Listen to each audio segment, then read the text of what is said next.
So, dudes. I mean, hey all. It's me again, the person who. I think at this point, the concept of an upload schedule just doesn't exist. I have recorded so many videos that I just can't be bothered editing. There's one I just might get done, but here it goes.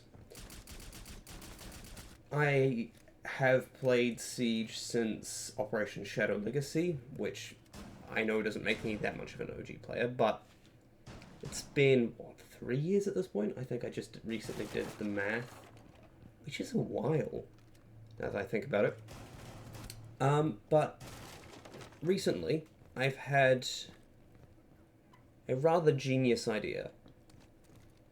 Why are secondary gadgets not universal to every operator? And I don't mean attackers using defenders secondaries or vice versa. I mean more like, why can't I use a nitro cell on Rook? Why can't I use a deployable shield on Cav? Why can't I use a claymore on Nook? Why can't I use grenades on IQ? Like, all these things which make the game more confusing. And yes, they do give an avenue of balance for Ubisoft, but at the same time, it's kind of a silly balance metric. So I have an interesting proposal. This is my case for universal secondary gadgets. I have a few pros, even fewer cons, and a full design for the system so that it actually makes sense. So starting off with, first things first, as a new player coming into Siege, do you know how confusing it must be to look at the secondary gadgets and go, why is it that some operators have 2 and some have 3? What's even more confusing is that there's no consistency inside of roles. Why does Sledge have frag grenades, but not Buck, IQ, Maverick? For whatever reason, Maverick had his removed. Why does Nook have frag grenades? The consistency there is very confusing. So my proposal is that if every operator had access to every secondary gadget, obviously on their side, you wouldn't be able to use flashes or smokes on Warden, for example, then there would be that level of consistency that new players would be able to understand. Next, there's the Ubisoft aspect of it. Ubisoft likes to balance around adding and removing secondary gadgets a lot. I don't particularly like that. This change would force Ubisoft to balance around the actual operators rather than just their generics. Ubisoft doesn't call them secondary gadgets, they call them generics. You watch like all of their year update videos and they say generic gadget rather than secondary gadget, which shows they see them as just generic. But by making them universal, they now have to balance around the two things that make an operator unique: their gun and their gadget. The things that make an operator an operator. And balancing around adding and removing secondaries isn't really a good idea in the first place. You look at the most recent secondary gadget added to the game, the observation blocker, or obs blocker as it has been called, as it is being colloquially referred to. And now all of a sudden, Jaeger is intel denial. Jaeger is now intel denial. The sort of Anchor-Roma hybrid, which is used to stop grenades of all things, is now also considered an intel denial. Cav is considered an intel denial. I don't know if she was before, but I can't be bothered checking. You've essentially added this gadget, added it to a bunch of operators, and now they all have a role which neither their gadget or their guns build them around.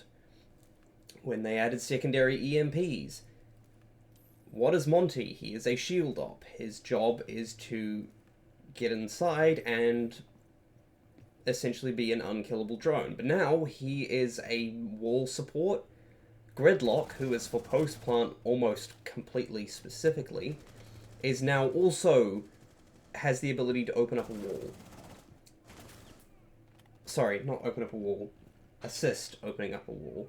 Why does a character like Nook, who should be stealthy, have the ability to open up a wall, which is one of the loudest things you could do? So, by secondary gadgets being specific to operators, we have this dichotomy of, well, we can just change the role of an operator on the dime. Ash gets her flashbangs removed. This was ages ago. She gets her flashbangs removed. And now she can't entry as well. Now she has claymores. Why does Ash need claymores? Riddle me this. The other thing is that the secondary gadgets don't actually make the operator. There are exceptions to this. Impacts make roamers roamers, and smoke grenades make Glaz the I can see through Smoke's character. But aside from very few exceptions, most operators' secondary gadgets just give them a little bit extra they can do. So here is my main proposal. If any operator on attack, let's say, for an example, can have any secondary gadget, it allows them to fulfill any sub-role. Essentially, we have a bunch of secondary gadgets which are used to fulfill the main roles of the game. Any role that is vital to have for an attack or a defense to work, any gadgets such as hard breach support, or soft breach, or claymores, any secondary gadget that is required to make an attack work. Any primary gadget that is required to make an attack work is usually converted into a secondary gadget that is usually weaker but more readily available. What this would essentially, by making every secondary gadget universal, you essentially allow any operator to fulfill any sub-role. So out of the seven secondary gadgets we have on attack, they can flash, smoke, frag, soft breach, hard breach, anti-roam, or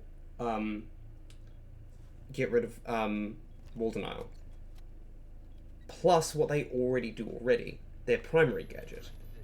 The way ops should work in Siege is that they have a specific role they do, and they can do any sub-role, or any sub-role. Essentially meaning that any operator can do anything.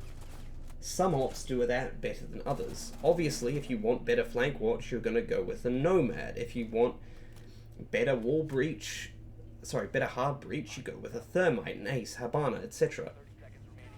But by allowing any operator to put down a Claymore, any operator to hard breach or get the bandit batteries off a wall, then every operator has the power to be strong, and it means that they are unique off the unique aspect of their kit.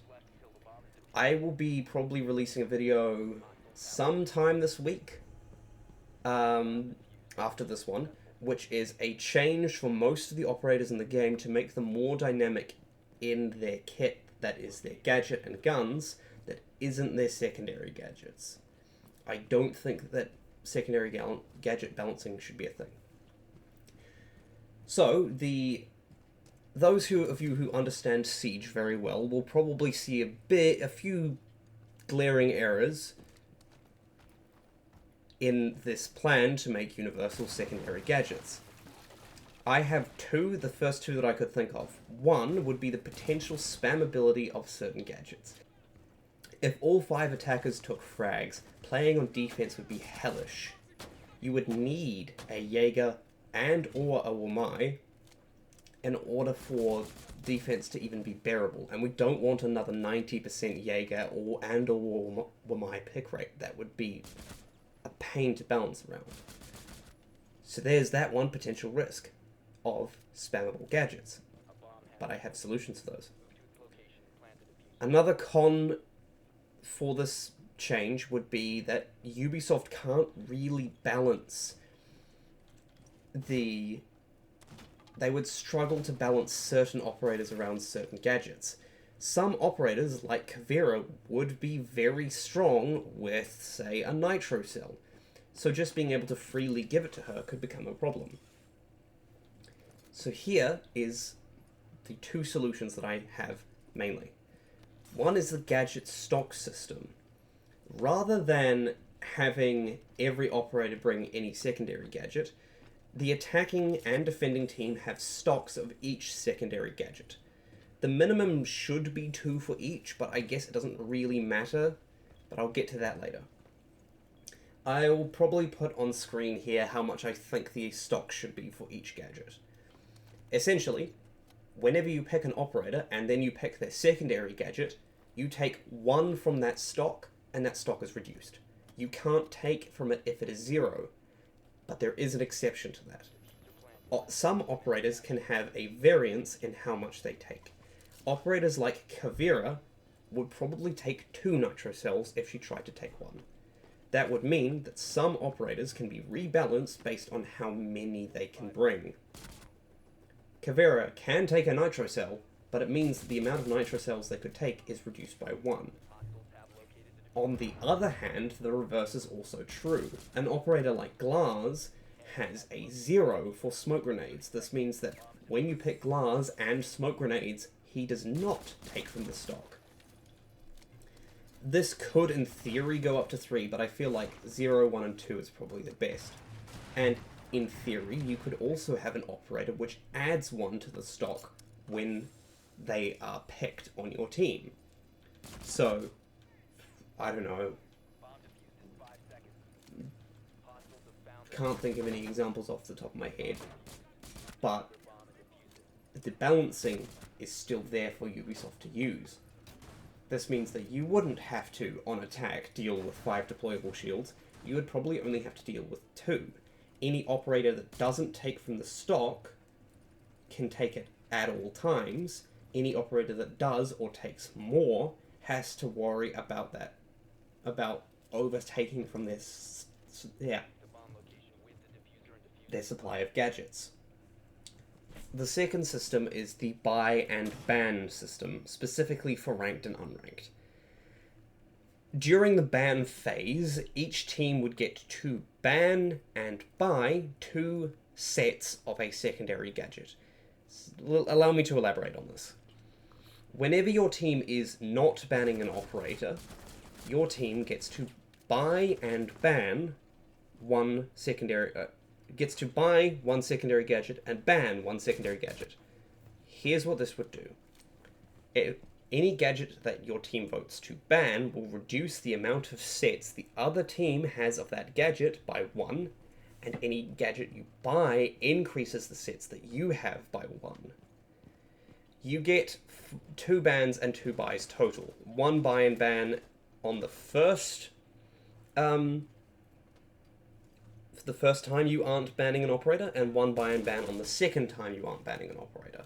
This means that during the ban phase, you are always doing something. You're not just sitting waiting for the other team to do something.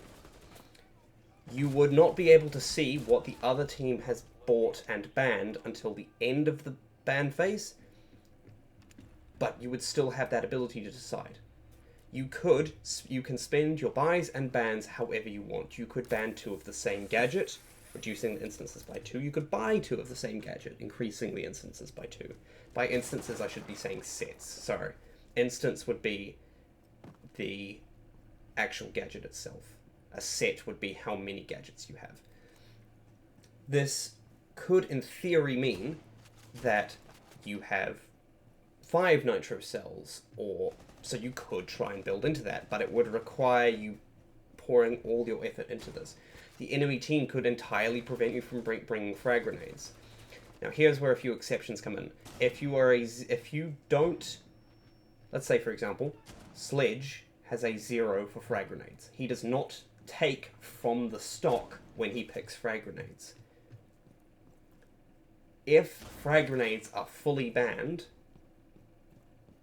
he can still take them. If a secondary gadget only has one set by default, one of two things could happen depending on how the system is designed. Either it can go into negative, which means no one could take it at all, or you just prevent it from going into negative. Either or. So, that's it. That's the system. In whole, I think this would make the game a lot more dynamic in terms of how each person wants to play. I want to play Cav with a nitro cell. Sure, you can do that. You lose an extra nitro cell because you would only have one extra instance left. But you could still do it. I want to play Thermite with EMP grenades. Yes, you can do that. Thermite would probably take 2 EMP grenades though, so that would make it more risky. I want to play, what would be a really funny one? I want to play Glass with soft breach charges. I don't know why you would want to, but that's something you could do. Instead of every operator's character being built around the secondary gadgets, they're built around what they should be, the primary gadgets. This would probably also come with another change, which I will talk about in the next video. So, wait for that, I guess. Yeah, that's about it. It's probably, my idea is probably a bit, what's the word? Terribly designed. So, any suggestions would be nice. This is currently more of a wouldn't it be nice if scenario rather than a I really think the game should have this. I mean, I do think the game should have this, but I'm not saying that perfectly implementing like this would always work. Yep, that's all. So, goodbye, I guess.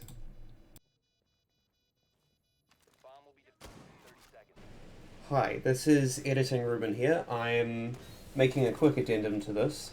It is currently, what, 11 o'clock? It is pouring down outside. A very quick addendum while editing. I personally think that Ubisoft should trial just making secondary gadgets universal with no limits. I understand I've just made this whole video about adding limits to secondary gadgets so that there's no spammability or a reduced spammability. And the buy and ban system was complicated to explain. However, that confusion could be entirely alleviated if Ubisoft tested making secondary gadgets on every operator with no limits. Personally, I don't believe that there will be that much of an issue. There is, of course, a risk of casual players running 5 nitro cells or 5 sets of prox alarms. That would be hellish to play against. But in most situations, most players would decide not to do that. I don't think the likelihood of that happening is less than... how to put this? The likelihood that the spamming of gadgets happens is less likely than it seems. Players will go, we need a balance of utility rather than just running a meme strat. Meme strats work sometimes, and then they don't work ever again. Siege has always been known for its meme strats, so why not lean into that? Let players do something funny and then say, okay, you've got to reel it in now, because now they know that you're bringing so many frag grenades that they've got Wamai and Jaeger. So, a little addendum at the end of the video. Ubisoft has a test server. They need to use it. Just test, seeing what no-limit secondary gadgets would be like. If it's scuffed, then you can add a limiting factor like the buy and ban system or the stock system, if it's not, and it works alright, like I suspect it probably will, then why not add it to the main game? That's all from me, that's all from editing me. Bye, I guess.